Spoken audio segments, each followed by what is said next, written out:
ኃያላንን ክንድ የሚሰባበር ኃያል እሱ ማን ነው? እግዚአብሔር ነው። ጠቢብ ውእቱ ዘያረስዕ ምክረ መካርያን፣ የሚመክሩ ሰዎችን ምክር የሚሽር እሱ እግዚአብሔር ነው።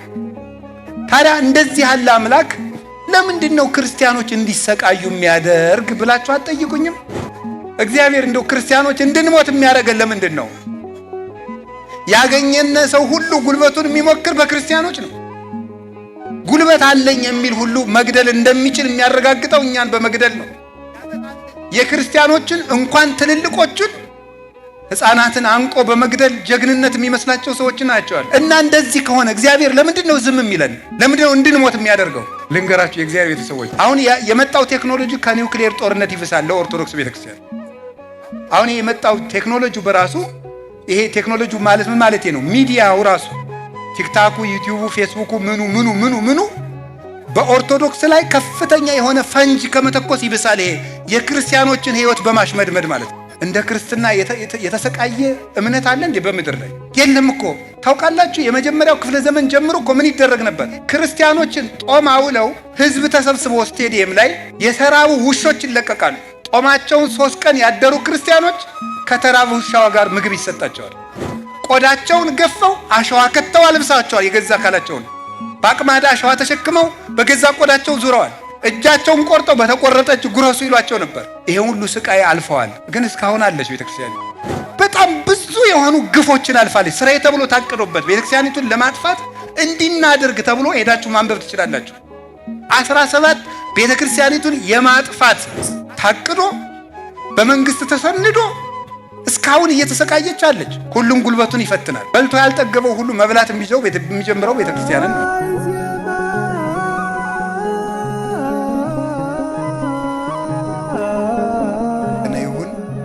በመካከላችን ተገኝቶ እንዲያስተምረን ቅዱስ ፈቃዱ ይሁንልን።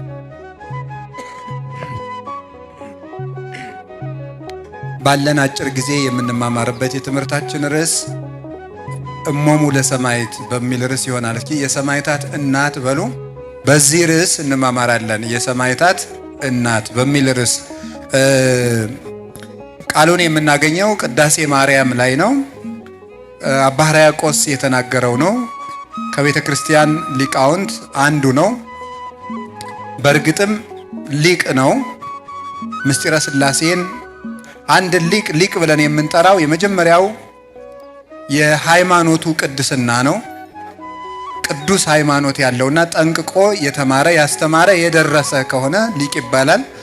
በእርግጥም እንደ አባ ሕርያቆስ ምስጢረ ሥላሴን አብዝቶ የገለጠ ሊቅ የለም በሚያስብል ደረጃ አምስጥሮ አስፍቶ ያስተማረን አባት ነው።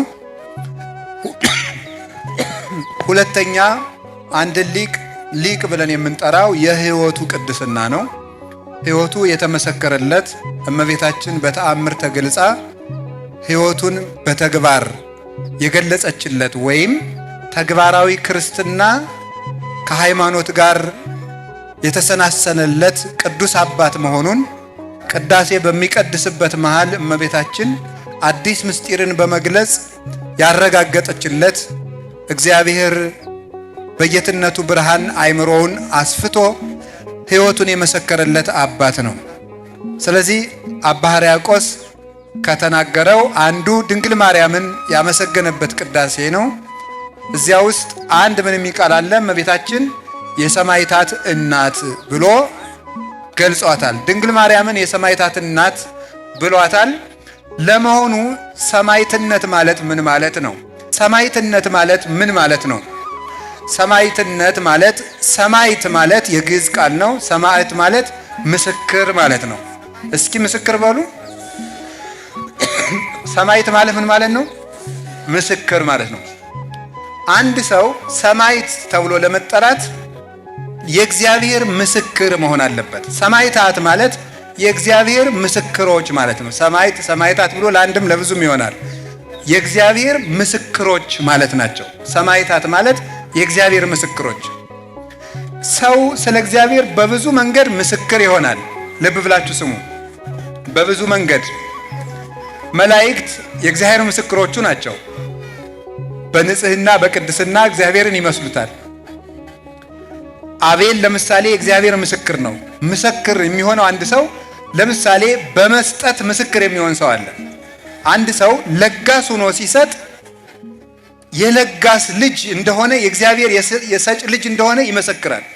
እግዚአብሔር ሰጭ እንደሆነ እሱም ደግሞ ሲሰጥ ይሄ ሰው እኮ ደግ የሆነ ፈጣሪው ደግ ቢሆን ነው። ይሄ ሰው ለጋስ ቢሆን ለጋስ የሆነ ፈጣሪው ለጋስ ቢሆን ነው። ይሄ ሰው ርህሩህ የሆነ እኮ ፈጣሪው ርህሩህ ቢሆን ነው ብሎ ለእግዚአብሔር ምስክር ይሆናል። የሚሰጥ ሰው የሚቀማ ሰው ደግሞ እግዚአብሔርን ቀማኛ ብሎ ያሰድበዋል። ይሄ ሰው ቀማኛ የሆነ እኮ አምላኩ ቀማኛነትን ቢወድ ነው ብሎ ያሰድበዋል። ወበእንቲአክሙ ይጸርፉ አሕዛብ ላይ ለስመ እግዚአብሔር ብሎ እንደተናገረ ሮሜ ምዕራፍ 2 ላይ ቅዱስ ጳውሎስ በእናንተ ምክንያት አሕዛብ የእግዚአብሔርን ስም ይሳደባሉ ይላል። ሰው ሲቀማ አምላካቸው ቅሚያ ይወዳል እንዴ ብለው ሰዎች ፈጣሪያችን እንዲሰድቡት እናደርጋለን። ስንሰጥ ደግሞ እግዚአብሔር ለጋስ ነው እንላለን። እውነት የሚፈርዱ ሰዎች እግዚአብሔር ቅን ዳኛ መሆኑን ይመሰክሩለታል። ለምሳሌ ታውቃላችሁ፣ ዳንኤል ማለት እግዚአብሔር ዳኛ ነው ማለት ነው። አንዲት ሴት በሐሰት ተከሳ የሀገሩ ሰው በሙሉ ተሰብስቦ በድንጋይ ሊወግራት ሲሄድ 3 የሐሰት ምስክሮች ተነስተው እንዲህ ስታደርግ አግኝተናታል ብለው ሕዝቡ በሙሉ በድንጋይ ሊወግራት ወደ መወገሪያው ቦታ እጅግሯን አስረው ይዘው ሲሄዱ ዳንኤል ምን አለ? አይ እኔ ከዚች ሴት ደም ንጹሕ ነኝ አለ። ለምን ሲባል መጀመሪያ መጠየቅ አለብኝ። ምስክሮቹን 3ቱን አንተ ይህች ሴት ኃጢአት ስትሰራ ያያት ምን ላይ ነው አለው። አንደኛው ከሾላ ዛፍ ስር አለ፣ አንደኛው ከሌላ ዛፍ ስር አለ። ለያይቶ ጠየቃቸውና የተለያየ ቃል በመናገራቸው እነሆ ሐሰት ተናግሯቸዋልና እግዚአብሔር ይቀስፋቸዋል አለ። እነዚያን የሐሰት ምስክሮች መልአክ መጥቶ ሰነጠቃቸው። ዳንኤል ለዚያች ሀገር ለፈረደባት አንዲት ሴት በመቆም እውነትም የእግዚአብሔርን ዳኝነት፣ ፈታሂነት፣ ፈራጅነት ገለጸ። እውነት የሚፈርዱ ሰዎች የእግዚአብሔርን ቅን ፈራጅነት ይመሰክራሉ። ንጹህ ሰዎች የእግዚአብሔርን ንጽህና ይመሰክራሉ። እነዚህ ሰዎች እኮ ንጹህ የሆኑ ፈጣሪያቸው ንጹህ ቢሆን ነው። እግዚአብሔር ንጽህና ስለሚወድ ነው። ርህራሄ የሚያደርጉ ሰዎች ይህን ይመሰክራሉ። ቅን ሰዎች እግዚአብሔር ቅን እንደሆነ ይመሰክራሉ። ሰውን ወጥተው ወርደው ደክመው አቀበት ወጥተው ቁልቁለት ወርደው ተሰድበው ተነቅፈው የተጣሉ ሰዎችን የሚያስታርቁ ሰዎች እውነተኛውን ሊቀ ካህናት ኢየሱስ ክርስቶስን ይመስሉታል። ህሩይ ማእከለ እግዚአብሔር ወሰብ ብሎ ሆኖ መለኮት ዘአቡሁ ወትስብእት ዘዚአነ ይላል ቅዱስ ዮሐንስ አፈወርቅ። መለኮት የአባቱ ገንዘብ ነው፣ ስጋ ደግሞ የኛ ገንዘብ ነው። እንደ አባቱ ጌትነት አለው፣ እንደኛ ሰውነት አለው። ሰውነትን ከጌትነቱ ጋር አዋህዶ በሰውና በእግዚአብሔር መካከል ማለት ጌትነትንም ሰውነትም በተዋህዶ ይዞ ተገኝቶ ከአባቱ ጋር ታራቂ ሆኖ እንደኛ ደግሞ አስታራቂ ሆኖ የእኛን ስጋ ይዞ ዛይረገ ላብሁ ርሶ ጣነው መስዋዕተ ስሙረ ራሱን ለአባቱ የተወደደ መስዋዕት አድርጎ በማቅረብ ዓለምን ከራሱ ጋር ያስታረቀ እግዚአብሔር አብ እግዚአብሔር መንፈስ ቅዱስ በሱ ህልዋኑ ነው።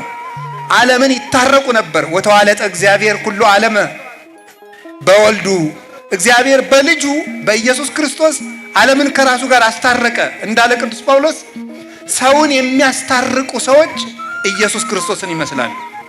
ሰውን የሚያስታርቁ ሰዎች፣ ትሁት ሰዎች ሰው በትሕትናው ክርስቶስን ይመስለዋል።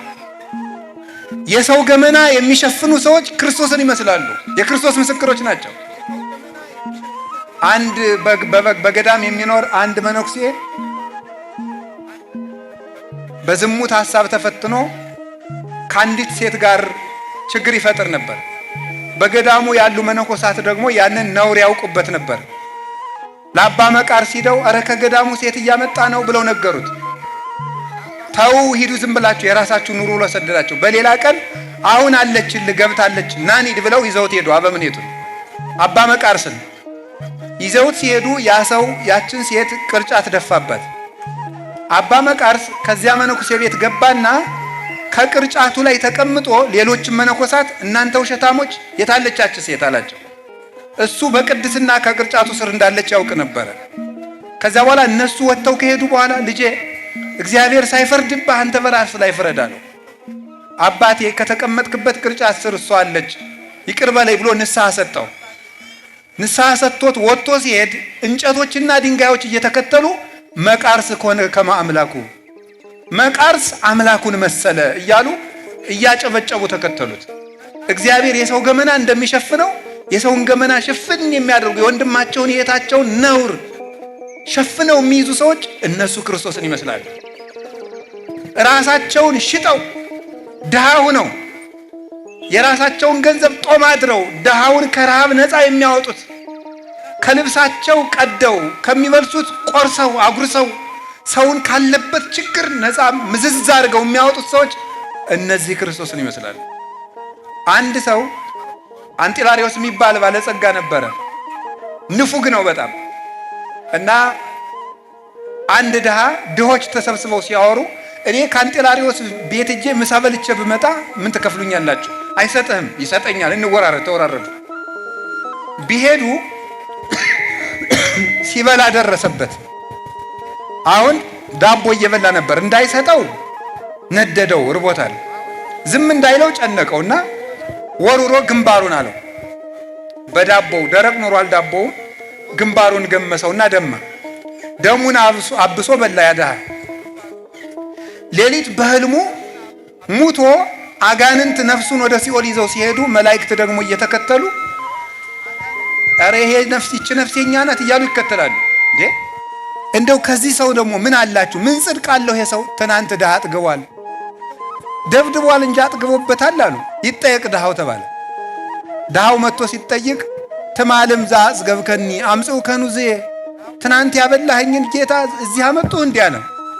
ትናንትና ደበደበህ እንጂ አበላህ አሉት። ኢታውቀኒ ደም እምጽና ረሃብየ፣ ከረሃቡ የተነሳ ምን ዱላው አልታወቀኝም አለ። በሉ የዚህ ሰው ነፍስ ገነት ትግባ ተብሎ ሲፈረድ በራእይ ያያል።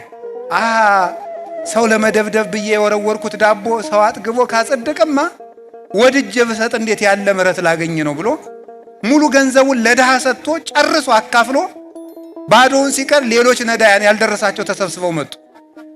ወዴት ትሄዳላችሁ አላቸው። ከደጉ ከአንጢላሪዎስ ቤት ልንመጸወት፣ አሁንማ ጨረስኩ፣ ቀደም ብላችሁ በመጣችሁ አላቸው። ምን እናድርግ አለ። ሽጣችሁ ተካፈሉኝ አላቸው። ሽጣችሁ ተካፈሉኝ አላቸው። ለድሃ ምሕረት የለውም ይላሉ ሊቃውንት። 30 ብር ሸጡትና ተካፈሉት። እንደዚህ አድርጎ በማጥገቡ ይሄ ሰው ማንን መሰለ? ክርስቶስን መሰለ። ጌታ 30 ብር ተሽጦ እኛን የእኛን ረሃብ ስጋውን ቆርሶ ደሙን አፍሶ በመጥገብ እንደዋጀን በማጥገብ ይሄ ሰው ራሱን ሽጦ በማብላት ጌታውን መሰለ። ሰው ክርስቶስን የሚመስለው በዚህ ነው ወገኖች። ትሁት የሆነ ሰው ከኔ ይልቅ ባልንጀራ ይገባል የሚል ራሱን ለሰው ለባልንጀራው ቤዛ አድርጎ የሚሰጥ እኔ ነኝ ያጠፋው የሚል ማን ነው? እዚህ መካከል ጥፋተኛው ሲባል እኔ ነኝ እገሌ አይደለም የሚል ይሄ ሰው ክርስቶስን ይመስላል። ስለዚህ ሰማዕትነት ማለት በስራ ለክርስቶስ መመስከር ማለት። እስኪ በስራ በሉ። ለማን መመስከር ነው? ለክርስቶስ መመስከር ነው። ይሄ አንድ ነው። በስራችን ሰው ይታዘባቸዋል። እዚህ እናንተ በአጠቃላይ አሁን እዚህ የተሰበሰበው ሰማዕተ ክርስቶስ የክርስቶስ ሰማዕታት ነው። መስሪያ ቤት ሄዳችሁ ወረፋ ስትጠብቁ ሰው ይታዘባቸዋል። የክርስቶስ ምስክር መሆን አለባችሁ። አጭበርብራችሁ የሰው ወረፋ ስትወስዱ እናንተ የክርስቶስ ምስክሮች ናችሁ። የሰይጣን የማን ነው የምትሆኑት? የሰይጣን ነው። ሰው ትራንስፖርት በተጣበበበት መቀመጫ ተነስታችሁ ስታስቀምጡ የማን ምስክር ነው የምትሆኑት? የክርስቶስ ምስክር ነው። የትም ቦታ የክርስቶስ ምስክር ሰው መሆን ይችላል፣ ንጹህ በመሆን አንዱ እሱ ነው። ሁለተኛው የክርስቶስ ምስክር መሆን ወይም ሰማዕትነት የሚባለው እውነት በጠፋበት ዓለም ብቻን ከእውነት ጋር መቆም ማለት ነው። እስቲ ብቻን መቆም በሉ። እውነት በጠፋበት ዓለም በሙሉ ተጨልጦ ውሸታም ሲሆን ከእውነት ጋር መቆም ብቻን ማለት ነው። ልክ እንደ ዮሐንስ ወንጌላዊ ማለት ነው። ልክ እንደ ዮሐንስ ወንጌላዊ ብቻን መቆም። 11 ደቀ መዛሙርት ሲበተኑ እሱ ብቻውን ከመስቀሉ ስር ነበረ። ብቻውን ክርስቶስን ጥለው ሲበተኑ። ይሄ ነው ምስክር ማለት፣ ይሄ ነው ሰማዕትነት ማለት። እኔ ምን ላርግ ሰው የሚያደርገውና ያደረግኩ ማለት አይቻልም። ምን ላርግ ቄሱ ሁሉ እየሰረቀ አይደል እንዴ ልትል አትችልም። ብቻህን ቁም ነው። ኖህ ብቻውን ነው የቆመ። ልቡ ለጻድቅ ወኩል ከማንበሳ፣ የጻድቀው ሰው ልቡ እንዳንበሳ የተማመነ ነው። ብቻውን ይቆማል። ንስር ብቻውን በአውሎ ንፋስ መካከል ሰንጥቆ እንደሚበረው ብቻውን በመከራ ሞገድ መሃል የክርስቶስ አምድ ሆኖ የሚቆም ሰው እሱ ምስክር ይባላል፣ ሰማዕት ይባላል። እንደዚህ ያሉት ደግሞ ሲገረፉ፣ ሲሰቃዩ፣ ሲቸገሩ ካሉበት አቋም የማይለወጡ ሞት ሳይሰለቻቸው ሞት እነሱን የሚሰለቻቸው፣ ግርፋት ሳይሰለቻቸው ገራፊዎች መግረፍ እስኪሰለቻቸው ድረስ የሚሰቃዩ ግን እውነትን በሙሉ ልባቸው የሚከተሉ ሰማዕታት ይባላሉ። የእግዚአብሔር ሰዎች ከነዚህ አንዱ ቅዱስ ጊዮርጊስ ነው። አንዱ እንግዲህ የእውነት ምስክር። ይገርማቸው ብቻውን እኮ ነው። ሰው ከአንድ ሰው ጋር ይታገላል። ሰው ከሰባ ንጉሥ ጋር ብቻውን ይታገላል። እስቲ እግዚአብሔር ያሳያቸው። ሰባ ነገሥታትን ብቻውን ነው የታገላቸው። የታገላቸው ደግሞ ሰይፍ ታጥቆ አይደለም፣ ጋሻ ነጥቆ ዘገር ነቅንቆ አይደለም፣ እየሞተ ነው የታገላቸው። እየሞተ ለክርስቶስ ምስክር ነበረ። በርኅራኄ ይመሰክር ነበር። ጠንቋይ ፈልገው ምን እናድርግ ይሄን ጊዮርጊስ የሚባል ሰው ጠንቋይ ፈልገው መርዝ በጥብጠው ስራይ ደግሞበት የተለያየ የመርዝ ቅመሞችን በጥብጦ ሊሰጠው ሲል ምን አለመሰላችሁ? ቅዱስ ጊዮርጊስ ያንን ጠንቋይ በታምር አሸንፎ ክርስቲያን እንደሚያደርገው ያውቅ ነበር። ልጄ ቶሎ መርዙን አጠጣኝ ባክህ፣ ባንተ ላይ ጸጋ እግዚአብሔርን አያታለሁና አለው። መርዙን አምጥቶ ሰጠው። ሲጠጣው የቅዱስ ጊዮርጊስ ፊት እንደ ፀሐይ አበራ። ያን ጊዜ ያ ጠንቋይ እኔ በጊዮርጊስ አምላክ አምኛለሁ ብሎ ተመለሰ። ይሄ ምንድን ነው? የእውነት ምስክር። አያችሁ፣ ቅዱስ ጊዮርጊስ መርዝ ለሚበጠብጥለት ሰው ይራራለት ነበረ። እኛ ብናውቅ ኑሮ ሰውን እንገል እንኳንስ እያወቅን ገምተን ሰው እንገላለን። መርዝ ለሚበጠብጥ ሰው ምሕረት ያደርግለት ነበረ። ቅዱስ ጊዮርጊስ ጽኑ ምስክር፣ ብቻውን የተጋደለ ግራግሩን ከግራ እጁ ጋር ቀኝ እግሩን ከቀኝ እግሩ ጋር ፈልጠው ለብቻ ያደረጉበት ቀን አለ። በመጥረቢያ እንደ እንጨት ለብቻው የፈለጡበት የከተከቱበት ቀን አለ። በመንኮራኩር የፈጩት ጊዜ አለ። ፈልጠው ስጋውን ከትክተው መሬት ቆፍረው ከመሬቱ ስር አድርገው ደልድለው ቤት እስከ መስራት ደርሰው ነበረ። የእውነት ምስክር ነው። ግን በእሳት አቃጥለው አመዱ እንኳን ተሰብስቦ ሰው የመሆን እድል ቢኖረው ብለው ሰግተው አመዱን በትነውት ነበረ። ከወታደሮቹ በኋላ ግን በክርስቶስ ኃይል ተሰብስቦ ተነስቶ እየተከተለ ይመጣ ነበረ። ቅዱስ ጊዮርጊስ የእውነት ምስክር። ዘማዊት ሴት እንድታታልለው ከታሰረበት ቤት ተወስዶ ተሰጣ ነበረ። እሷንም መለሳት። ከንግስቲቱ ጋር በአንድ ቤት ዘግተውት ነበር። ንግስቲቱንም መለሳት። ከድሃ ቤት ዘግተውት ነበረ። ምንም ከሌለበት በረሃብ እንዲሞት ከስቃይ ጋር ምሰሶውን በማለምለም የክርስቶስን ጸጋ መሰከረ። የድሃይቱን መሶብ በእንጀራ ሞላው። እውሩን ልጇን አይኗን አበራለት። ዲዳውን አናገረላት። ሽባውን ደግሞ ለሌላ ቀን ቀጠረው። በሌላ ቀን እኔ በአጵሎን በጣዖቱ ላምን ነው ብሎ ሰው ሁሉ ተሰብስቦ በሄደበት ሰዎቹ ደስታ ሲሞቱ የገሊላው ጊዮርጊስ ሃይማኖቱን ሊክድ ነው እየተባለ ሰው ሁሉ ተሰብስቦ በቆመበት ያች ድሃም የሃይማኖት የመሪ ልትክድ ነው ወያለች እያለቀሰች ሽባውን ልጇን አዝላ ስትመጣ ያንን ልጇን አንተ ልጅ እልሃለሁ በጌታዬ በኢየሱስ ክርስቶስ ስም በእግርህ ና አለው። ያ ሽባ ልጅ በእግሩ መጣ ተተርትሮ ድኖ። ሂድና እኔ እንኳን ለጣዖቱ ልሰግድ ጣዖቱን ጊዮርጊስ ይጠራሃል በለው አለው። ሄደና ጣዖቱን ጊዮርጊስ ይጠራሃል አለው። አንድ ሕፃን ልጅ እያስከተለ ይዞት መጣ እንደ በግ ግልገል። እንኳን ሊሰገድለት ያ ጣዖት ማለት ነው።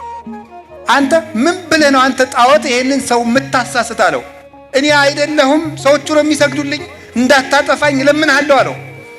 አንተም ያደርክበትም እንጨት በጌታዬ በኢየሱስ ክርስቶስ ስም ወደ እንጦሮጦስ ወረዱ ብሎ ሲያዘው መሬት ተሰንጥቃ ጣዖቱን ዋጠችው። ያን ጊዜ ነገስታትን ሁሉ ብቻውን ማረካቸው። ሳይዋጋ የማረከ ንጉስ ነበር ቅዱስ ጊዮርጊስ። ይሄ ነው ሰማዕትነት የሚባለው፣ ምስክር የሚባለው እሱ ነው።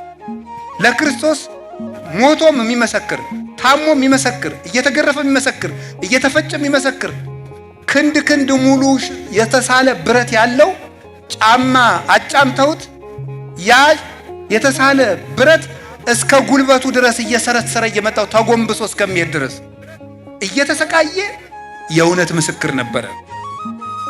እኛ ዛሬ በሳንቲም ድቃቂ በልብስ ላቂ እውነትን እየሸጥናት ነው። በትንንሽ ነገር እውነት እየተሸጠች ነው። እውነት ጠፍታለች። የእግዚአብሔር ቤተሰቦች መገለጡ ግን አይቀርም።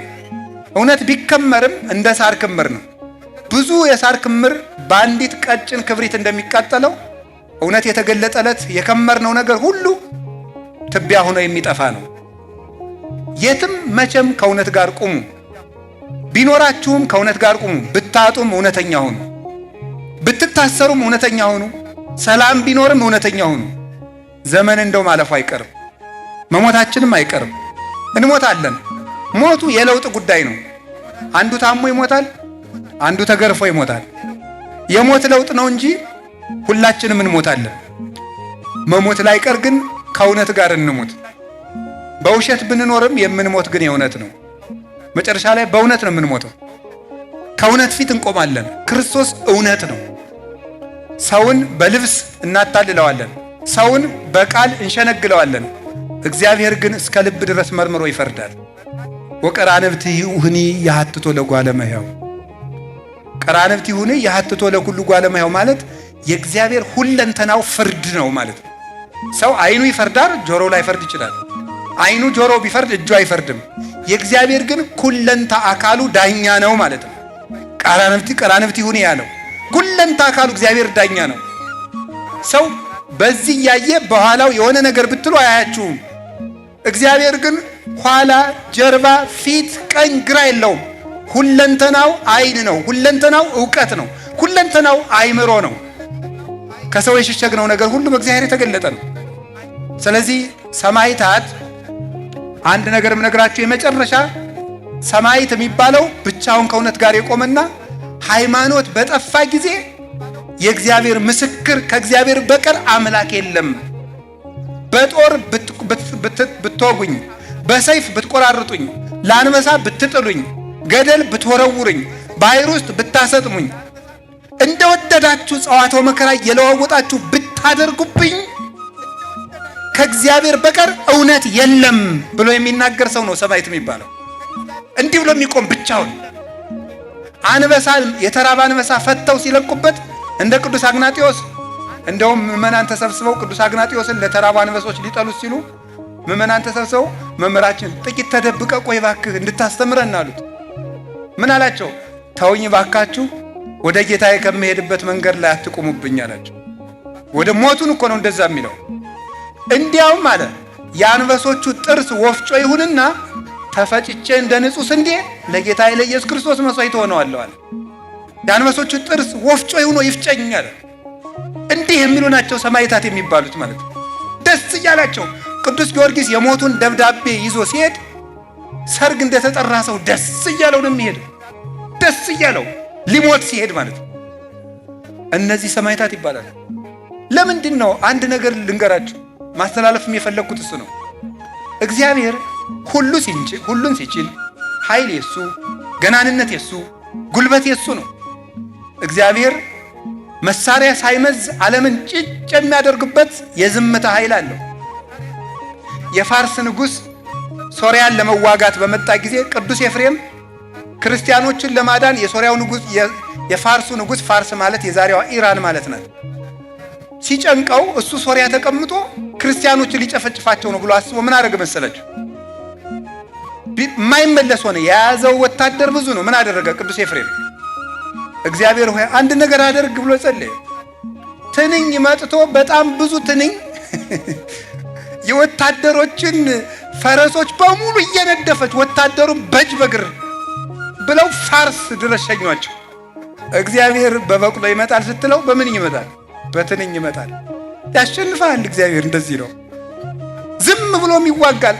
እግዚአብሔር እኮ በምድር ላይ ካሉ ገናና ነገስታት የመጨረሻው ኃያል የነበረውን ፈርዖንን እግዚአብሔር በቅማል እንደተዋጋው አታውቁም? በቅማል እግዚአብሔር በዝንብ እንደተዋጋው አታውቁም? አንበሳ እኮ ሰው ፈቶ አለቀቀበትም፣ ወይም ጅብ አለቀቀበትም፣ ወይም ዘንዶ ወይም የሚያስፈራሩ እባቦችን አለቀቀበትም። ዝንብ ብቻ ነው የላከበት። ጓጉንቸር ብቻ ነው የላከበት። ተሳቦ ብቻ፣ ቀንድ አውጣ ብቻ ነው የላከበት። ረፍት ግን ነሳው። እጅ እግሩን ሳይታሰር ራምኛለሁ ውጡልኝ ከግብፅ እንዲል አደረገ። እግዚአብሔር ከፈለገ በቅማልም በቁንጫም ይዋጋል። እግዚአብሔር ጉልበት አይቸግረው።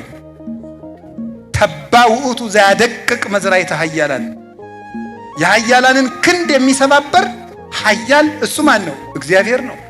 ጠቢብ ውእቱ ዘያረስ ምክረ መካርያን፣ የሚመክሩ ሰዎችን ምክር የሚሽር እሱ እግዚአብሔር ነው። ታዲያ እንደዚህ ያለ አምላክ ለምንድን ነው ክርስቲያኖች እንዲሰቃዩ የሚያደርግ ብላችሁ አትጠይቁኝም? ጠይቃችሁ አታውቁም? እግዚአብሔር እንደው ክርስቲያኖች እንድንሞት የሚያደርገን ለምንድን ነው? ያገኘነ ሰው ሁሉ ጉልበቱን የሚሞክር በክርስቲያኖች ነው። ጉልበት አለኝ የሚል ሁሉ መግደል እንደሚችል የሚያረጋግጠው እኛን በመግደል ነው። የክርስቲያኖችን እንኳን ትልልቆቹን ሕፃናትን አንቆ በመግደል ጀግንነት የሚመስላቸው ሰዎች ናቸው አሉ። የ2 ዓመት ሕፃን ሰምታችኋል? ሰሞኑን የታነቀ የ2 ዓመት ሕፃን ይታነቃል? ትልቅስ ቢሆን ይታነቃል? ነውር አይደለም እንዴ? እና እንደዚህ ከሆነ እግዚአብሔር ለምንድን ነው ዝም የሚለን? ለምንድን ነው እንድንሞት የሚያደርገው? ልንገራችሁ የእግዚአብሔር ቤተሰቦች፣ አልሆንለት ብሎ ነው?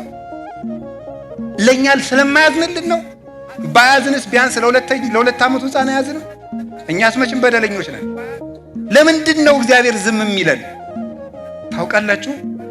ሰማዕትነት የመንግስተ ሰማያት መግቢያ በር ስለሆነ ነው። እስኪ በሉ ሰማዕትነት በሉ። የመንግስተ ሰማያት ምንድን ነው? መግቢያ በር ነው።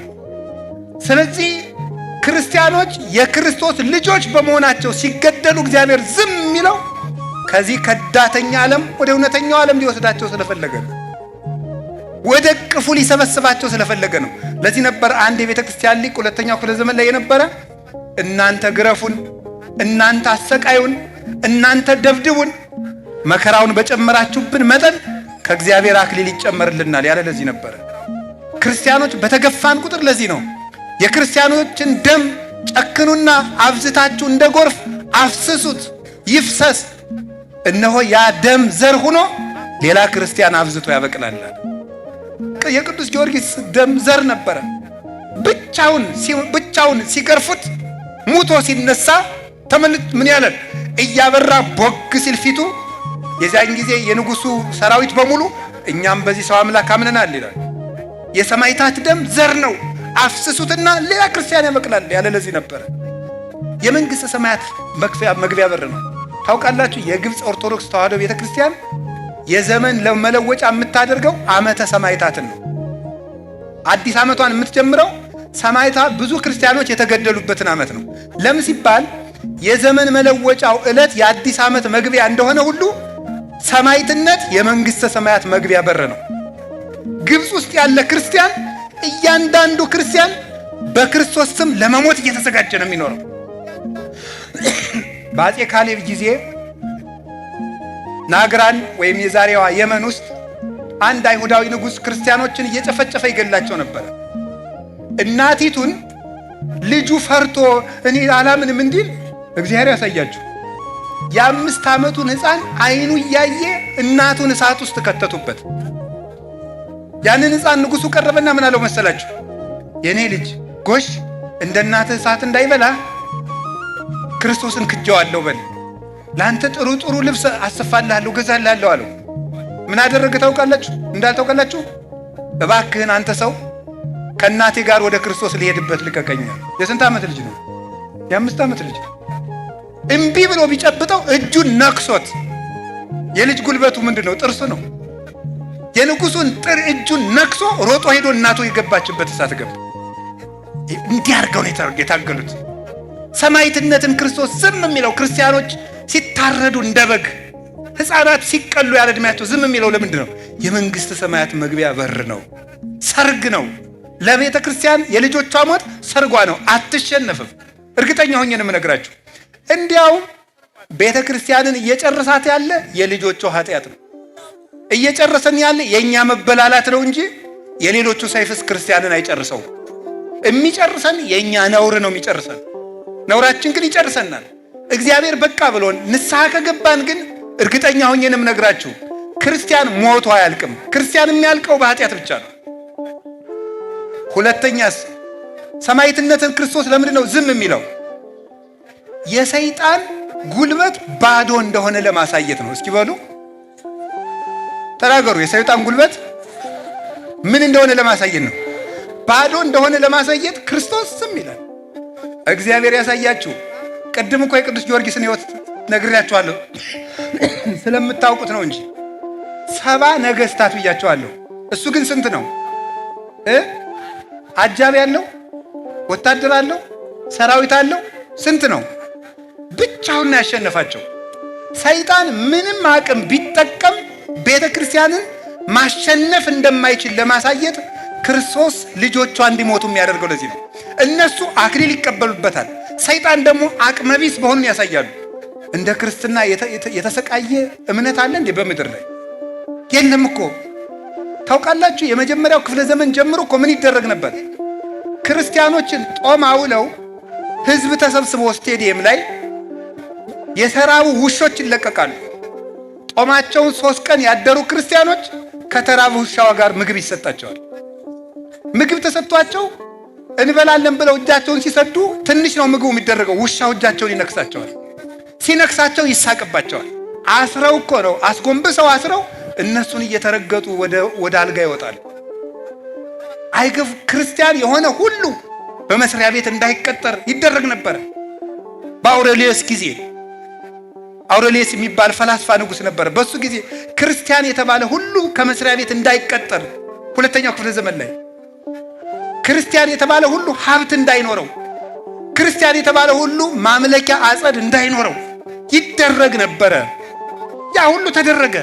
40 ዓመት እንደ ሽንኩርት ቀረደዷቸው፣ ላጧቸው፣ ሰውነታቸውን ቆዳቸውን ገፈው አሸዋ ከተው አልብሳቸዋል። የገዛ አካላቸውን በአቅማዳ አሸዋ ተሸክመው በገዛ ቆዳቸው ዙረዋል። እጃቸውን ቆርጠው በተቆረጠች ጉረሱ ይሏቸው ነበር። ይሄ ሁሉ ስቃይ አልፈዋል። ግን እስካሁን አለች ቤተክርስቲያን። የኢትዮጵያ ቤተክርስቲያን እንኳን ብታዩት የወዲት 40 ዓመት ግራኝ ወደ 17 ዓመት አቃጥሏታል። በጣም ብዙ መከራ። በጣሊያን ጊዜ የተሰቃዩት የደብረ ሊባኖስ መነኮሳት፣ የምድረ ከብድ መነኮሳት፣ በዚህ በጎጃም በጎንደር በሻው ያለቁ መነኮሳት፣ አዲስ አበባ ውስጥ የታረዱ ሊቃውንት። የጣሊያን ወታደር መጥቶ ክርስቲያኖች ነበር የሚያርደው ስራዬ ብሎ። የቅኝ ግዛት የሀብት ማስፋፊያ መስሏቸዋል። ቤተ ክርስቲያንን ለመግደል ለማጥፋት ነበር የመጡት እንጂማ ሄደው ለግዛት ማስፋፋት የመጣ ሰራዊት ሂዶ መነኩሴ ያርዳል? ለምንድን ነው እነዚህ መነኮሳት አርደዋቸው ሄዱት? ለምን ይመስላችኋል? ቤተ ክርስቲያን ግፍ እንድትቀበል ነው። የተሾመው የሚበድላት ቤተ ክርስቲያን። በደርግ ጊዜ የወጡትን ስቃዮች ታስታውሳላችሁ። 17 አንቀጾች በማስታወቂያ ሚኒስቴር በደርግ ማስታወቂያ ሚኒስቴር የወጣ 17 አንቀጽ ክርስቲያኖች እሁድ እንዳያስቀድሱ አይወማ አይሴማ እያሉ ጧት ስብሰባ እንዲኖራቸው በማድረግ በጣም ብዙ የሆኑ ግፎችን አልፋለች። ስራዬ ተብሎ ታቅዶበት ቤተክርስቲያኒቱን ለማጥፋት እንዲናደርግ ተብሎ ሄዳችሁ ማንበብ ትችላላችሁ። 17 ቤተክርስቲያኒቱን የማጥፋት ታቅዶ በመንግስት ተሰንዶ እስካሁን እየተሰቃየች አለች። ሁሉም ጉልበቱን ይፈትናል። በልቶ ያልጠገበው ሁሉ መብላት የሚጀምረው ቤተክርስቲያንን ነው። መውቀስ የሚጀምረው ሁሉ የሚወቅሳት ቤተክርስቲያንን ነው። ማሰቃየት የሚጀምረው ሁሉ ቤተክርስቲያንን የሚያሰቃየው። እስካሁን ግን አለች። ለምን ነው መሰላችሁ? እንዲህ ይላል ብፁዕ አንተ ስምዖን ወልደ ዮና አንተ ኮኩ ወዲህ በዛቲ ኮኩ አንጻ ለቤተ ክርስቲያኔ ወይክልዋ አናቅጸ ሲሆን አማስኖታ ዋንቀልቅሎታ። ስምዖን ሆይ አንተ ብፁዕ ነህ፣ አንተ አለት ነህ። በዚያ አለት ላይ ቤተ ክርስቲያኔን መሰረታት አለው፣ የሲኦል ደጆችም ሊያነዋውጧት አይችሉም። ማቴዎስ 16:29 16:19 አንተ አለት ነህ፣ በዚህ አለት ላይ ቤተክርስቲያን መሰረታታለሁ። አለት ያለው ማንን ይመስላችኋል? ክርስቶስን ነው። አንተ ውእቱ ክርስቶስ ወልደ እግዚአብሔር ሕያው። አንተ አለት ነህ ካልና በዚያ አለት ላይ ያለው ደግሞ አንተ በቆምክበት በእኔ ማለት ነው። ቤተክርስቲያን የቆመችበት አለት ክርስቶስ ነው። ይሄንን አንቀጽ ቅዱስ ዮሐንስ አፈወርቅ ሲተረጉም ወዳጄ ሆይ ከሰው ጋር ብትታገል ወይ ትጥለዋለህ ወይ ይጥልሃል። ከቤተ ክርስቲያን ጋር ብትታገል ግን ትጥልሃለች እንጂ አትጥላትም። ዲያብሎስ እስከ ዛሬ ድረስ ሲተኩስባት ኖረ። ተኮሰ፣ ጥይቱን አራገፈ፣ ዝናሩን ጨረሰ፣ ባዶውን ቀረ። ቤተ ክርስቲያን ግን እስከ ዛሬ ድረስ አለች ይላል። የእግዚአብሔር መንግስት ስለሆነች ቤተ ክርስቲያን አትጠፋም። ጅል ክርስቲያን ሊያልቅ ይችላል እንጂ። ስለዚህ ዲያብሎስ ሁሉንም ጉልበቱን ቢጠቀም ሀብትንም ንብረትንም ዝሙትንም ቢጠቀም አሁን የመጣው ቴክኖሎጂ ከኒውክሌር ጦርነት ይፍሳል ለኦርቶዶክስ ቤተክርስቲያን። አሁን የመጣው ቴክኖሎጂ በራሱ ይሄ ቴክኖሎጂ ማለት ምን ማለት ነው? ሚዲያው ራሱ ቲክታኩ፣ ዩቲዩቡ፣ ፌስቡኩ ምኑ በኦርቶዶክስ ላይ ከፍተኛ የሆነ ፈንጅ ከመተኮስ ይብሳል። ይሄ የክርስቲያኖችን ህይወት በማሽመድመድ ማለት ነው። ዲያብሎስ አንድ እየተዋጋን ያለ በዚህ ነው። በፍልስፍና ይዋጋናል፣ በሳይንሱ ይዋጋናል፣ በቴክኖሎጂ ይዋጋል። ቤተ ክርስቲያንን ለማጥፋት አጋጣሚ ሁሉ ይጠቀማል። ዞሮ ዞሮ ግን ሁሉንም ነገር ቢጠቀም ከቤተ ክርስቲያን በታች ነው ሁሉም ነገር ለማለት ሰማዕታት መከራ የሚቀበሉ ስለዚህ ነበር። ቅዱስ ጊዮርጊስን አሰቃይቶ ሲያላግጥ የነበረው ንጉሥ መጨረሻ ላይ ምን ሆኖ እንደሞተ አይታችኋል አይደለም? ቅዱስ ጊዮርጊስ ካረፈ በኋላ ምንድን ያደረገ? ክርስቲያኖችን በሙሉ ገሎ የቅዱስ ጊዮርጊስን ቤተ ክርስቲያን አቃጥላለሁ ብሎ ሲሄድ ምንድን ነው የሆነው? ደወሉ መሐላናቱን አለው አይደለም? መሐላናቱን አለው። ቅዱስ ሚካኤልና ቅዱስ ገብርኤል ከቅዱስ ጊዮርጊስ ቤተክርስቲያን የሚበራውን ቀንዲል አምጥተው አይኑን ደፉበት። እውሩን ሲደናበስ ደወሉ መሐላናቱን አለው። መጨረሻ ላይ ሞተ። ቤተክርስቲያንን ታግለህ አትጥላትም ያለው ለዚህ ነበር። ጻድቅ ሞይቶ ይኮንን ረሲአነ፣ ጻድቅ ሰው ሙቶ እንኳን ይገዛል። በዚህ ነበረ። ስለዚህ ሰማዕትነት ለዚህ ነው የተፈቀደው። የመጨረሻ ሰማዕትነት ለምንድን ነው ክርስቶስ የሚፈቅደው? ክርስቶስን ስለሚያስመስለን። እስኪ በሉ ሁላችሁ በሉ። ምን አላችሁኝ? አዎ። ስለዚህ ምንድን ነው የሚለው? ቅዱስ ጳውሎስ እንዲህ ይላል፣ እኔ ቢቻለኝ ክርስቶስን በሞቱ እንኳን ልመስለው ፈልጋለሁ። አንድ ጊዜ ሁላችሁ በሉ፣ እኔ በሉ። ቢቻለኝ ጌታዬን በሞቱ ልመስለው በሉ። እስኪ በሉ አንዴ ድገሙት። እኔ በሉ ቢቻለኝ በሉ ጌታዬን በሞቱ ልመስለው ምን እላለሁ? እፈልጋለሁ ነው። እሱን መስለን ከሞትን እሱን መስለን ምን እንላለን? እንነሳለን። እምከመ አረይነ ሕማመ ምስሌሁ ከማሁ ንኤሪ ክብረ ምስሌሁ። እሱን በመከራ ከመሰል ነው በክብር እንመስለዋለን አለ። ወረሰይክዎ ለኩሉ ከመ ዕዳው። ቅዱስ ጳውሎስ ምንም ነገር ብታቀርብልኝ ለእኔ እንደ ምናምንቴ እቆጥረዋለሁ አለ። ምን ታተርፋለህ ትሉኝ እንደሆነ አለ፣ ሹመትም አምጣልኝ፣ ሀብትም አምጣልኝ፣ ንብረትም አምጣልኝ፣ እውቀትም ዝናም አምጣልኝ፣ ለእኔ ሁሉም ነገር ምናምንቴ ነው አለ። ለምን? ምን ታተርፋለህ? ከመ እርብሖ ለክርስቶስ፣ እኔ ክርስቶስን ትርፍ አደርጋለሁ አለ። እስኪ በሉ ክርስቶስን በሉ። ስለዚህ ሀብታችን እናጣለን፣ ቤት እናጣለን፣ ቦታችን እነጠቃለን። ቀጥለንስ እጃችን እንቆረጣለን፣ አይናችን ይወጣል፣ እግራችን ይቆረጣል፣ ሰውነታችን ይሰነጠቃል። መጨረሻ ላይ ማን እናተርፋለን? ክርስቶስን። እዩትማ ቅድም እንደነገርኳችሁ እኮ ነው። ቅዱስ ጊዮርጊስን በመንኮራኩር ፈጭተው አቃጠሉና አመዱን ዘሩት። ጊዮርጊስ የሚባል አተረፍ። እስቲ አቃጠሉ፣ ተፈጨ፣ ተዘራ። አሁን እጁ ቀርቷል፣ አይኑ ቀርቷል፣ ጆሮ ቀርቷል፣ ልቡ ቀርቷል። ምን አካል ቀርቶታል? ምንም። አቃጥለው ዘርተው ሲመለሱ ጌታ አነሳው። ከኋላቸው እየተከተለ ቆይ አብረን እንሂድ እያላቸው መጣ። ማና አንተ? ጊዮርጊስ። ቅድም የዘራችሁኝ ጊዮርጊስ። ቅድም አልበተንም እንዴ? እናንተ በተናችሁኝ፣ አምላክ የሰበሰበኝ አላቸው። ይኸው እጃችን እግራችን እንኳን ቢያልቅ መጨረሻ ላይ ግን ክርስቶስ ከቀረን ችግር የለም። ብቻ እሱን እናትርፍ። ሁሉን ነገር እንጣው። ወዳጅም ባድም ይካደል። መድኃኔዓለም ካለ ሁሉ ይመጣል። አያችሁ፣ ቅዱስ ጊዮርጊስ ብቻውን ነበር የለፋ። ክርስቶስን ስላተረፈ ግን ይሄ ሁሉ ማንን ብሎ ተሰበሰበ? እስቲ ይሁት ጊዮርጊስን በሉ እንጂ ብቻውን ለፋ። አሁን ግን ስንት ሰው ተሰብስቧል? በመላ ጊዮርጊስ ቤተክርስቲያን ባለበት ሁሉ እልፍ። አያችሁ፣ ሰማዕትነት ብቻን ሙቶ እልፍ ዘመድ የሚያበጁበት ነው ማለት ነው። ሰራዊተ መላእክት ይዘምሩለታል። ሥላሴ ዓለምን እንደያዙ በክብር ይቀበሉታል። ይሄንን ለማትረፍ ነው። ከክርስቶስ ጋር መሞት እንዴት መልካም ነው! በዓለም ላይ ተመችቶ ከመኖር ከክርስቶስ ጋር መታሰር እንኳን ይሻላል። እንዲህ ይላል ቅዱስ ጳውሎስ፣ አሁን እናንተ በሞቴ እንዲው የሆነ ጊዜ ታስራችሁ ብትፈቱ ደብዳቤ ብትጽፉ ለውድ ወንድሜ ለአቶ ገሌ ከእስረኛው ከገሌ ብላችሁ ትጽፋላችሁ? ከተፈታችሁ በኋላ ከእስረኛው ከገሌ የተጻፈ ደብዳቤ ትላላችሁ? እንዲያውም ታስረ ነበር ቢላችሁ የሆነ ሰው አዎ ነው የምትሉት አይደለም? አትፈልጉትም። ያን የወሬ ቢወራ ማለት ነው። እንደዚያ ነው የሚባለው። እስረኛው እኔ ይባላል አይባልም። ቅዱስ ጳውሎስ ግን ሲጽፍ እንዳለ ታውቃላችሁ? ጳውሎስ ሙቁሁ ለእግዚእነ ኢየሱስ ክርስቶስ፣ የክርስቶስ እስረኛ ጳውሎስ ይላል። ደብዳቤ ሲጽፍ መልእክት ሲጽፍ እስረኛው ጳውሎስ ይላል። እና ቅዱስ ዮሐንስ አፈወርቅ ይሄ ሰው እንዴት ነው በሰንሰለቱ የሚመካ ይላል። ምክንያቱም አለ በዓለም ላይ ካሉ የክብር ዘውዶች ይልቅ ለክርስቶስ ሲሉ የታሰሩበት ሰንሰለት ከዘውድ ይበልጣል ይላል። ለክርስቶስ ሲሉ የታሰሩበት ሰንሰለት ዛሬ ታውቃላችሁ። የቅዱስ ጊዮርጊስ መቃብር ልዳ ጊዮርጊስ አለ። ሊዩድ ልዳ፣ በእኛ ልዳ እንለዋለን በተለምዶ ሊዩድ ወይም ሉድ ትባላለች። እሷ ከእስራኤል ወደ ሶሪያ ደንበር ናት። እኔም እግዚአብሔር ፈቅዶልኝ 3 ጊዜ ያህል መቃብሩን አይቻለሁ ሄጄና ዛሬ እሱ የታሰረበትን ሰንሰለት ክርስቲያኖች እየሄዱ ባንገታቸው ያስሩታል።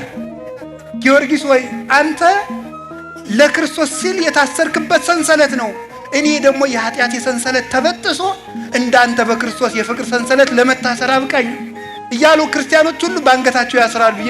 አንዳንዱ ፎቶ ይነሳበታል። እኔም ተነስቻለሁ ወጉ ይድረሰ ብዬ። ግን መጀመሪያ ግን ፎቶ ልነሳ አይደለም ያደረኩት፣ ሄጄ ነበር ለማለት ነው እንጂ መጀመሪያ ቅዱስ ጊዮርጊስ እርዳይ ብዬ ሰው ጎብኝቶ እስከሚጨርስ አንገቴ ላይ አድርጌ ኦፍጡነ ረድኤት ነው የደገምኩኝ። መጨረሻ ላይ ግን ደግሞ እንደ ሰው ፎቶ ተነስቻለሁ። አያችሁ፣ ያ ሰንሰለት ዛሬ የእነዚያ ሰዎች ዘውዳቸው የለ፣ ታዲያስ ዙፋናቸው የለ፣ የወርቅ ካባቸው የለ፣ የወርቅ ዘንጋቸው የለ፣ ምናቸው የለ። የጊዮርጊስ ግን ሰንሰለቱ እንኳን ሰው እየሰገደለታል። ለምን? ያ ሰንሰለት ለክርስቶስ ብሎ የታሰረበት ሰንሰለት ስለሆነ በዓለም ላይ ከመሾም ይልቅ ለክርስቶስ እጅና እግር ጥፍግን ተደርጎ የታሰረበት ሰንሰለት እንኳን በክብር ይቀመጣል። ዛሬ ያ ሰንሰለት ይገርማችኋል፣ እውር ያበራል። ያ ሰንሰለት ሆድ ቁርጠት ይፈውሳል፣ መካኖችን ያስወልዳል፣ ታምራት ያደርጋል። ያ ሰንሰለት ለምን? ዝም ብሎ ገመድ አይደለማ፣ የክርስቶስን ስም የተሸከመ ሰንሰለት ነው። ክርስቶስን ስም ተሸክሞ የታሰሩበት ሰንሰለት ክብር ነው። ለእግዚአብሔር ብላችሁ የተዋረዱት ውርደት የዘላለም ክብር ያመጣላችኋል። ይሄን ስለሆነ ነው ጌታችን ኢየሱስ ክርስቶስ ከሞቱ ሊያሳትፈን፣ ሞቱን ሊያቀምሰን፣ እኔን መስላችሁ ሙታችሁ እንደኔ ክብር ይኑራችሁ ለማለት ሲፈልግ ጥቂት አሳንሶ ብዙ ሊያከብረን ስለፈለገ እስመ እግዚአብሔር ሎቱ ስብሐት በእንተ ብዛት ጸጋው ያበዋ ለነፍስቶ ኩሉ ጻይረ ምንዳቤ። በልብ መታሰቡ በቃል መነገሩ ስሙ ከፍ ከፍ ይበልና እግዚአብሔር ብዙ ጸጋ ለመስጠት ብሎ የጻድቃንን ሰውነት ወደ ብዙ ጸዋታው መከራ ያስገባታል። ያለማር ይስሐቅ ለዚህ ነበረ። ስለዚህ እግዚአብሔር ለምንድን ነው የምታሰቃየኝ? ሁላችሁም ጌታዬ ዝክር ዘክራለሁ፣ አስቀድሳለሁ፣ የሰው ክፉ አይደለሁም፣ ለምንድን ነው ሕይወት የውጣ ውረድ የተመላ የሆነው ብትሉ እንዲህ ብሎ ነው የሚመልስላችሁ። ልጄ ከመከራዬ ላሳትፍ ብዬ ነው። ልጄ ከመከራዬ እንድትሳተፊ ነው። መስቀሌን እንድትሳተፉ እኮ ነው። ዓርብ አብራችሁኝ ዋሉና እሁድ እኮ እንደኔ ብርሃን ለብሳችሁ እንድትነሱ ብዬ ነው ብሎ ነው የሚመልስልን። ለዚያ ነው እንጂ እግዚአብሔር ልጆቹን አይጠላም። ክርስቲያኖች ስንታረድ ደስ ብሎት እንዳይመስላችሁ። ግን አያችሁ፣ ይኸውላችሁ አባት እኮ ልጁን ምን ያስተምረዋል ታውቃላችሁ? ድሮ የከተማ ልጅ አላውቅም። እኛ ግን ገጠር ስናድግ አባቶቻችን ይተኙና እግራቸውን ወደ ላይ ሰቅለው ከእግራቸው ጋር እያታገሉ ትግል ያስለምዱናል። ሰው እንድንደባደብ ብለው አይደለም፣ አውሬ ቢገጥመን ታግለን እንድንጥል ብለው ነው። አውሬ ቢገጥመን በገጠር እኮ ነምር ታግሎ የሚጥል ሰው አለ። እንደው ዛሬ ከተማ ከተማውን ተውት። እንደው እንኳን ነምር ድመትን ብትመታ እናንተን ተውት ዝም ብላችሁ። እንደው ምክንያቱም እናንተ እኮ ጠላት ሳይመጣባችሁ ሱሪያችሁን ቀድማችሁ አውልቃችኋል። እናንተ ምን የለም እናንተ ዝቅ አድርገህ ስትታጠቅ ነው ነገሩ የቀረ። ስለዚህ እንደዚያ ነው። ልንገራችሁ ሊቃውንት ያሉትን ነው። ለምንድን ነው ክርስቶስ ክርስቲያኖችን እንዳቅማቸው ጥቂት መከራ እንዲገጥማቸው የሚያደርግ ሲባል ዲያብሎስን የማሸነፍ ተጋድሎ እያለማመዳቸው ነው። ትግል ሰይጣንን ሲንቀው እኮ ነው። ሰይጣን ሆይ ልብ በል እንኳን እኔ የኔ ልጆች እንኳን ያስጨንቀዋል ለማለት እኮ ነው። ጊዮርጊስ ሲጠራበት ይጨነቃል ሰይጣን። የኔን ልጆች እንኳን አንዱን አስችለውም፣ እንኳን መላእክትን ጨምሬበት እንኳን ሌሎችን ጨምሬ አንዱን ሰው ብቻውን ሰይጣን አትችለውም። ሰይጣን እንደሆነ አንድ ሰው ጊዮርጊስን እንኳን አልቻለም ብቻውን፣ ስንት ሰው ሰብስቦ። ይሄንን ለማስለመድ ነው ጌታ ብዙ መከራ እንዲደርስብን ያደረገን። በዚህ ሁሉ መከራ የረዳቻቸው ማናት? እመቤታችን። ስለዚህ እናት አለ። እስኪ የሰማዕታት እናት በሉ። እዚህ ላይ 2 ነጥብ ብቻ ልጨምርና ትምህርቴ ልጨርስ። እስኪ ድገሙ፣ የሰማዕታት እናት በሉ። ድገሙ፣ የሰማዕታት እናት። የመጀመሪያው ለምንድን ነው እመቤታችን የሰማዕታት እናት የምንላት? ድንግል ማርያም መጀመሪያ የሰማዕታት ክብራቸው ማን ነው? ኢየሱስ አክሊሎሙ ለሰማዕት የሚባል ጌታ የሰማዕታት ክብራቸው ማን ነው? ክርስቶስ ነው። ስለዚህ የሰማዕታት እናት የምትባለው ለምንድን ነው? የሰማዕታት ክብር የሆነ ጌታን የወለደችላቸው ማን ስለሆነች ነው? እመቤታችን ናት። እሷ ባትወልደው ኑሮ በማን ስም ያሸንፋሉ? ክርስቶስ እኮ ያለ ቃል አይደለም። እይደለወኒ እስምዮ ለቃለ እግዚአብሔር ክርስቶስ ዘእንበለ ትስብእት ወኢለ ትስብእት ዘእንበለ ቃል። ቃል ብቻውን ክርስቶስ አይባልም። ስጋ ብቻውን ክርስቶስ አይባልም። ክርስቶስ የሚል ስም የመጣ እኮ ቃል ከድንግል ማርያም ስጋን ስለተዋሃደ ነው። ይህን ስም ተሸክመው ነበረ ሰይፉን ያሸነፉት። ይህን ስም ተሸክመው ነው እሳት ገብተው የወጡት። ይህን ስም ተሸክመው ነው ከአንበሳ ጉሮሮ ገብተው የወጡት። ይህ ስም ደግሞ የመጣ ከድንግል ማርያም ስጋን ለብሶ ነው። ስለዚህ ድንግል ማርያም ወላዲት ሃይማኖት ናት። እምናምነውን አምላክ ነው የወለደችልን። ከዚህ የተነሳ ሰማዕታት ተጋድለው የሚያሸንፉበት ኃይል ተስፋ ትንሣኤያቸውን የወለደችላቸው እመቤታችን። ሰያሚሆሙ ለካህናት ተስፋ መነኮሳት አክሊሎሙ ለሰማዕት። የሰማዕታት አክሊል የመነኮሳት ተስፋ፣ የካህናት ሰያሚያቸው፣ አክባሪያቸው፣ ሿሚያቸው ክርስቶስ ከሷ ስለተወለደ ነው። ሰያሚሆሙ ለካህናት ቄሱ ቢቀድስ ሊቃነ ጳጳሳት ደራርበው ቢባርኩ ክርስቶስ ከድንግል ማርያም ስለተወለደ ነው። ካህናት ካባ ላንቃ ለብሰው የሚባርኩት የሚያምርባቸው፣ ዲያቆናቱ እንደ ሱራፌ መልአክ ለብሰው የሚፋጠኑት ክርስቶስ ስለተወለደላቸው ነው። መነኮሳት በገዳም ለክብር የሚበቁት ክርስቶስ ስለተወለደላቸው ነው። እነ ጊዮርጊስ፣ እነ መርቆሪዎስ፣ እነ ቅዱስ ጊዮርጊስ፣ እነ ቅዱስ መርቆሪዎስ፣ እነ ቅዱስ መርምናም፣ እነ ቅዱስ ፊቅጦር፣ እነ ቅዱስ ፋሲለደስ ከዲያብሎስ ጋር ግብ ገጥመው በሚያልፍ ስጋ በሚፈርስ ስጋ የማይጠፋውን ሰይጣን ያሸነፉት ክርስቶስ ከድንግል ማርያም ስለተወለደ ነው። ከዚህ የተነሳ እሞሙ ለሰማዕት። ሁለተኛስ ሰማዕትነትን ጀምራ የሰጠች እናት።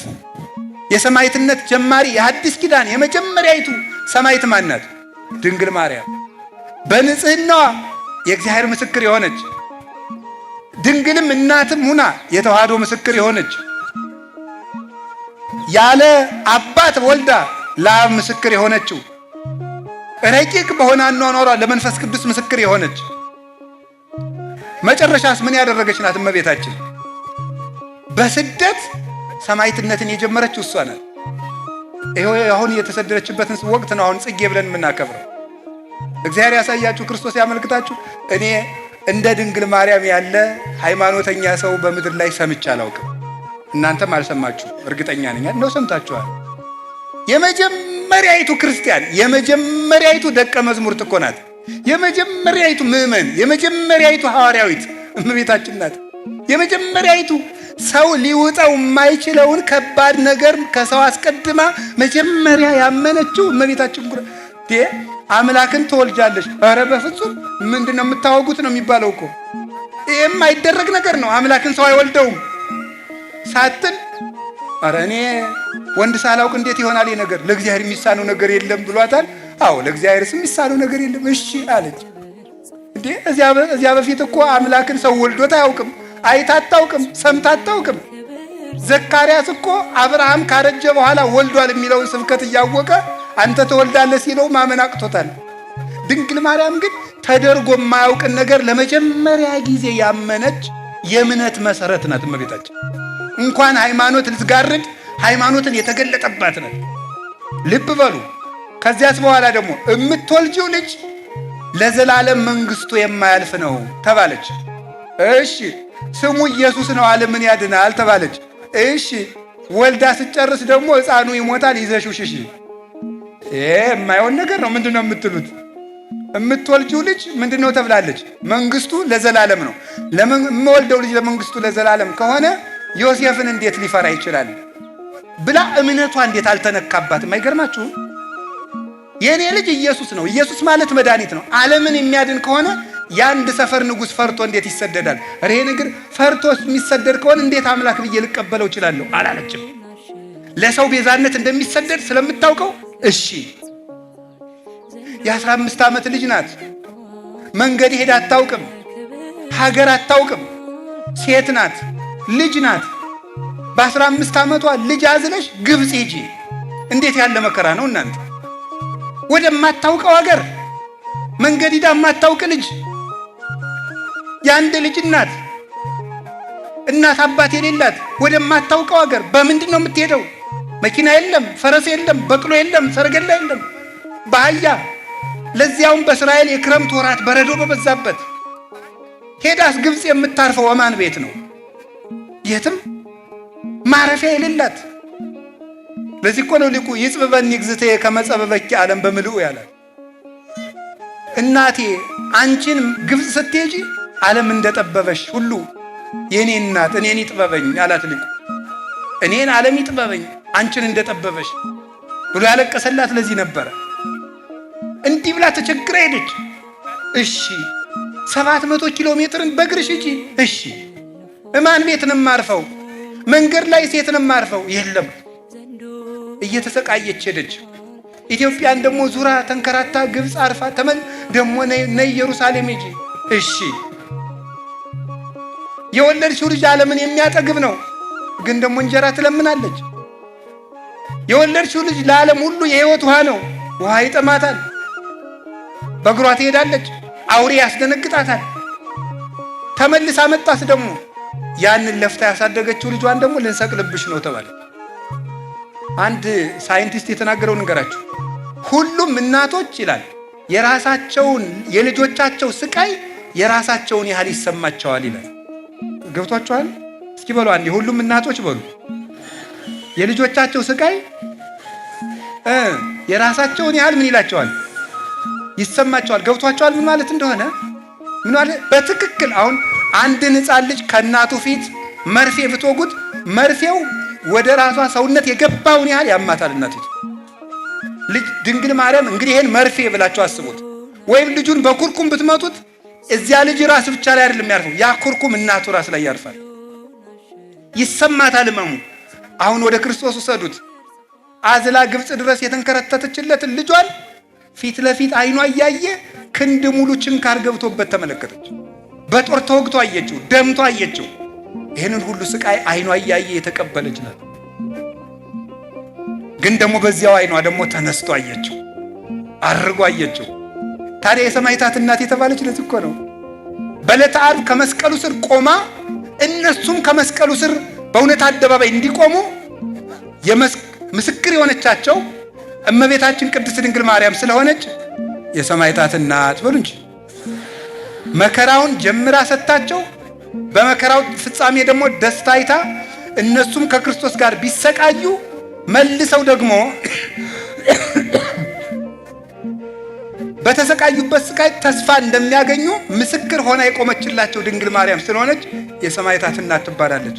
የመጨረሻቸው ግን ሲሰቃዩ፣ ሲራቡ፣ ሲቸገሩ፣ ሲገረፉ፣ ሲደበደቡ በጸሎቷ ታስታግስላቸዋለች። ጊዮርጊስ አዲስ የሚባል ሰማዕት ነበረ።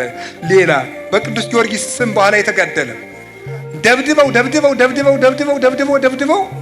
ወህኒ ቤት ውስጥ ጥለውት ሁለት አይኑን አውጥተውታል። እመቤታችን በመስኮት በኩል በርግብ አምሳል መጣችና እርግብ አድርጋ አብርታለት ሄደች። እውነትም ድንግል ማርያም አንደኛ ለሰማዕታት እምነትን ያስተማረች፣ በመከራ መሃል ማመንን፣ የማይታጠፍ ተስፋን፣ ሁለተኛ ደግሞ ምን ያደረገች? ስቃይን እንደ በረከት የተቀበለች። ሶስተኛ እሳ ደግሞ በመከራችን መካከል ምርኩዝ የምትሆነን እናት ስለሆነች ከእውነት ጋር ስንቆም አብራን የምትቆም እናታችን ስለሆነች የሰማዕታት እናት እንብትባል። ስለዚህ የሰማዕታት እናታቸው ድንግል ማርያም እኛንም በመከራችን ጊዜ አትለየን። ወስብሐት ለእግዚአብሔር። ይቆየን።